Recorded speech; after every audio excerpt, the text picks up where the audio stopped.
Welcome to a place where hearts unwind, infinite threads that gently bind, love and compassion in every line. Together we rise through space and time. Welcome back, friends. This is Infinite Threads, and this is episode 85. Our Freeform Friday, basically. But today's episode is a little longer, a little deeper, and maybe a little more personal. This week, we've explored the mysterious, the emotional, the scientific, the spiritual, and we've brought it all back to love. We've talked about entanglement, memory, and the invisible threads that keep us connected across space and time. We've talked about the power of a decision, the idea that everything we are becoming, everything we will live and give in this life can begin with a single choice. And today, we step back and take a look at the bigger picture. Let's breathe, let's reflect, let's weave the threads together. On Monday, we talked about how your decision to love deeply, quietly, fiercely is not just a personal moment. It's a universal act. When you choose love, you're changing the atmosphere. You're tuning yourself to a higher frequency. You're aligning with something ancient, something real. That love might not always be returned. It might not always be seen, but it always plants something. And whether it blossoms tomorrow or 50 years from now, it matters. Then we turned to memory, entanglement, the way someone's laugh can echo in your mind years after they're gone. The way you just know when someone is thinking of you. The way a smell, a sound, a forgotten corner of a song can bring a person rushing back into your heart. That's not weakness. That's not illusion. That's the thread pulling gently in the wind. And love is the one who tied it there. There's something that becomes very clear to me as I sat with these ideas. We live in a world that tries to convince us we're powerless, that we're victims of circumstance, that we're passengers, not pilots. But here's the truth I want to remind you of today. You have more power than you think. Not the kind of power that shouts or dominates, not the kind that's hungry for control, but the kind of power that whispers. I choose how I meet this moment.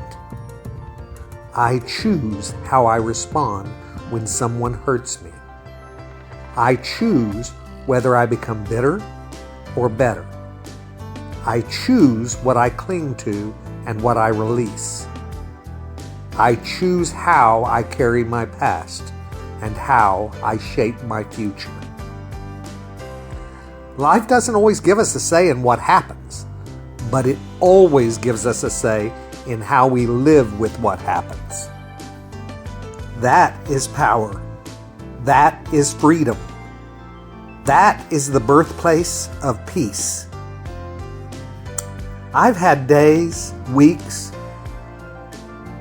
where it felt like everything was coming apart, where fear had a louder voice than love, where I found myself reacting out of habit instead of intention. But I've learned something, slowly and gently over time.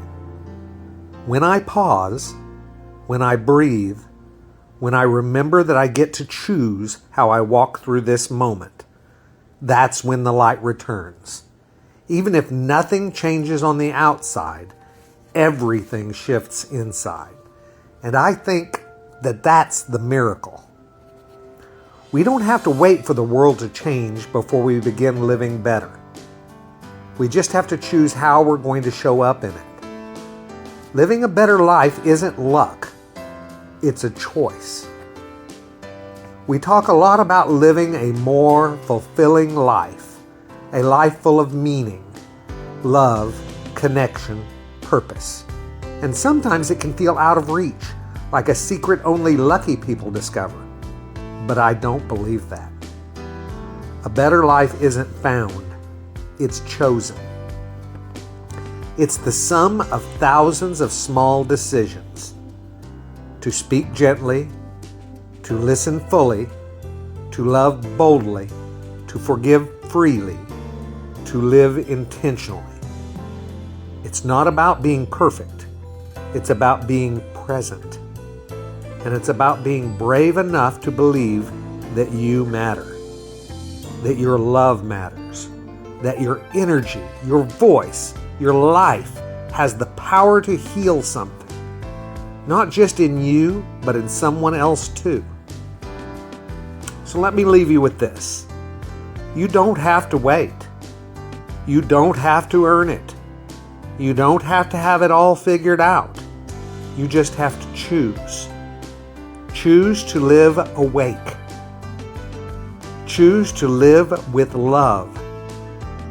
Choose to believe the life you want is not somewhere out there, but inside of you waiting for the next yes. Say yes to kindness. Yes to softness. Yes to forgiveness. And yes to love. Because when you do, you don't just change your path. You change the whole world that your thread is woven into. And that, my friend, is a decision worth making. I've experienced so much doing this and the things that I was doing before it that I still do every day, my morning greetings and my positive posts and my declaration of love for all of you. Thank you for walking with me through this week, through memory, through mystery, through meaning. And thank you for choosing to show up, not just for this podcast, but for your own heart. I'll see you next time. Until then, live with intention, react with compassion, and always remember, a better, more fulfilling life isn't given, it's chosen. And love is always the right choice. I love you all very, very, very much. And you know what I need you to do. Go out and pass that on. Later, Gators. Bye-bye.